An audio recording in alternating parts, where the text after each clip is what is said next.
berdiri di bawah pimpinan Pak Bambang Susatyo memaknai tentang sila keempat daripada Pancasila, kerakyatan yang dipimpin oleh hikmat kebijaksanaan dalam permusyawaratan perwakilan, itu bukan dalam makna bahwa permusyawaratan hanya terjadi di gedung DPR, gedung MPR, pasif kita di sana, tapi kita menjemput bola. Karenanya pada awal masa pimpinan beliau, kita juga melakukan bermusyawarah, mengunjungi pimpinan partai, pimpinan lembaga negara, tokoh-tokoh nasional.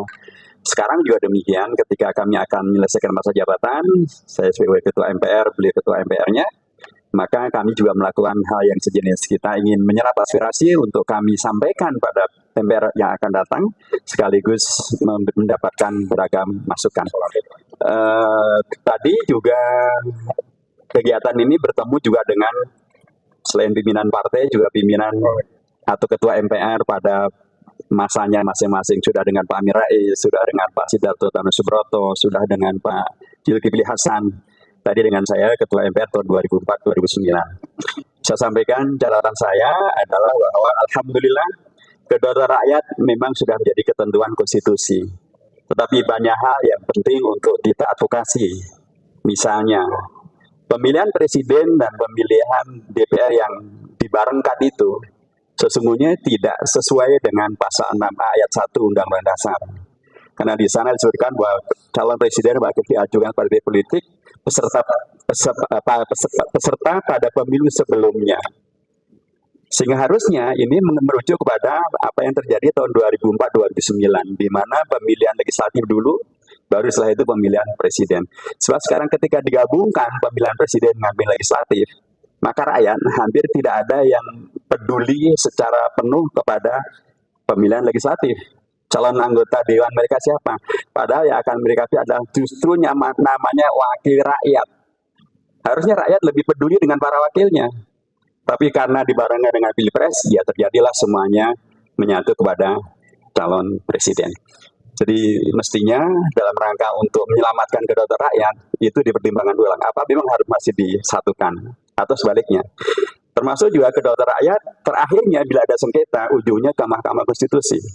Pasal 24C ayat 1 menyebutkan bahwa Mahkamah Konstitusi itu keputusannya final dan mengikat. Karena keanggotaannya adalah dari para negarawan. Faktanya sekarang, mohon maaf, ada ketua MK yang kena KPK, ada hakim MK kena KPK, ada ketua MK yang dicopot dari jabatannya karena kena sanksi dari MK-MK. Apakah keputusannya masih final dan mengikat ketika kondisi yang memutuskan masih semacam ini? Jadi kenapa tidak dipergunakan metode seperti yang ada di MA ketika ada peninjauan kembali dengan bila terjadi adanya novum.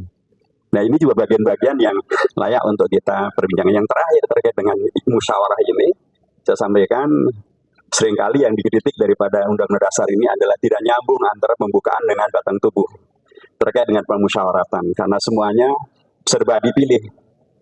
Padahal di pasal 2 ayat 3 Undang-Undang Dasar, ayat asli, justru menegaskan bahwa lembaga tertinggi negara yang waktu itu bernama MPR, justru seluruh keputusannya ditetapkan dengan suara yang terbanyak. Begitulah bunyi ayat pasal 2 ayat 3 Undang-Undang Dasar yang asli. Nah, bila demikian maka mestinya di MPR tidak ada musyawarah. Karena seluruh keputusan ditetapkan dengan suara yang terbanyak. MPR mestinya menjadi bukan majelis permusyawaratan rakyat, tapi majelis pervotingan rakyat. Karena semua keputusannya ditetapkan dengan suara yang terbanyak. Tapi faktanya sebenarnya MPR adalah lembaga permusyawaratan. Karena ini bagian daripada bila kemudian pada periode akan datang akan terjadi amandemen, maka memang diperlukan kajian yang mendalam, termasuk hadirnya PPHN dan lain sebagainya. Sekali lagi, inilah MPR pada periode Pak Bambang melakukan kajian dan melakukan serap aspirasi untuk kemudian kita wariskan pada periode yang akan datang. Terima kasih. Silakan teman-teman sekalian.